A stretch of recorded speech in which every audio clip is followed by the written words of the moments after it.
The air in the funeral parlor clung to my skin, heavy with the scent of lilies and grief, as my brother's voice sliced through the mourner's murmurs like a blade. "You don't deserve it, Ethan," he hissed, his face inches from mine, eyes wild with a desperation I'd never seen. "Sign it over. Now." I stood frozen, the weight of my parents' caskets behind me, their absence a fresh wound. My wife, Clara, lingered a few steps away, her hand brushing my arm in what I thought was comfort. But as my brother's demand echoed, her touch felt suddenly foreign, like a stranger's. I didn't know it then, but that moment was the first crack in the foundation of everything I believed about her. The day had started with rain, a relentless drizzle that soaked the black umbrellas gathered outside the funeral home. My parents had died together in a car accident 2 weeks earlier, a cruel twist that left me and my brother, Marcus, to navigate a world without them. I was 34, a high school history teacher with a modest life, married to Clara for 7 years. Marcus, older by 3 years, had always been the ambitious one. Real estate deals, flashy cars, a life built on calculated risks. We'd never been close, but I hadn't expected this confrontation. Not here, not now. "Ethan, please," Marcus said, his voice lowering but no less urgent. "The inheritance, Mom and Dad's estate, it's tied up in the business. I need your share to keep it afloat. You don't even care about the company." His jaw twitched, and I noticed the sweat beading on his forehead despite the chill in the room. I glanced at Clara, expecting her to step in, to tell Marcus to back off. Instead, she looked down, her fingers twisting the strap of her purse. Her silence was a splinter under my skin. "Marcus, this isn't the place," I said, my voice unsteady. "Can we talk about this later?" "No. It has to be now." He thrust a folded document toward me, a pen clipped to its edge. "Sign it, or we lose everything." The mourners around us pretended not to notice, their eyes fixed on the floral arrangements or the polished wood of the caskets. I felt their glances anyway, sharp and judgmental. My chest tightened, a mix of grief and something darker, doubt. Why was Clara so quiet?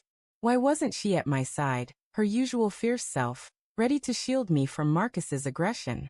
"I need time to think," I said, pushing the paper back. Marcus's face hardened, but he didn't press further.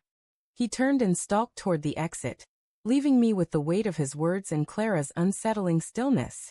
That night, in our small suburban home, the silence between Clara and me was louder than any argument. We sat at the kitchen table, the remnants of a takeout dinner between us. The clock ticked too loudly, each second a reminder of the distance growing in the space where trust used to be.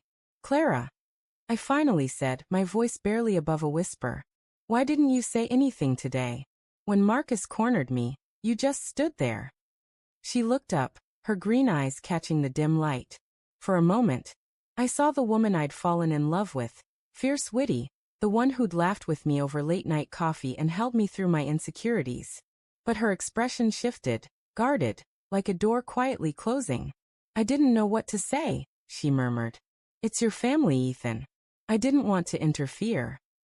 "That's never stopped you before." My words came out sharper than I intended, and she flinched. "You've always had my back. Why not today?" She stood, crossing her arms, her dark hair falling over one shoulder. "Maybe I'm just tired, okay? It's been a long day. A long 2 weeks." She turned toward the sink, busying herself with dishes that didn't need washing. I wanted to believe her. I wanted to chalk it up to grief, to the strain of losing my parents. But something gnawed at me, a quiet instinct that whispered of secrets. Over the next few days, that whisper grew louder. Clara was distant, her phone always in her hand, her replies to my questions clipped. When I asked to see the document Marcus had tried to make me sign, she said she didn't know where it was. When I pressed, she snapped, "Why are you so obsessed with this? Just let it go." I couldn't let it go. The document was in my parents' safe, locked in their study. Late one night, while Clara slept, I crept downstairs, my heart pounding as I punched in the combination. The safe clicked open, revealing a stack of papers. Among them was the one Marcus had waved at me, a transfer of my inheritance rights to him, tied to my parents' real estate company. But what caught my eye was a second document, one I hadn't seen before. A contract between Marcus and Clara. My hands shook as I read it. Clara had been working with Marcus for months, consulting on the company's finances behind my back.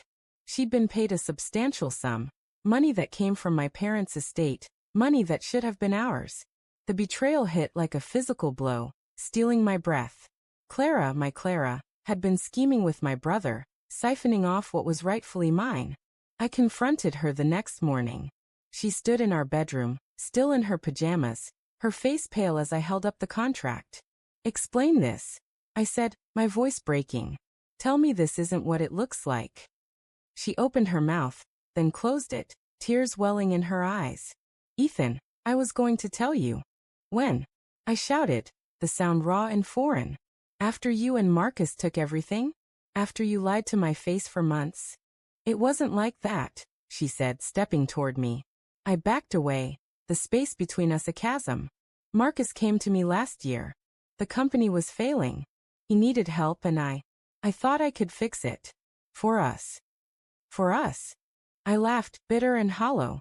"You took money from my parents' estate, Clara. You went behind my back.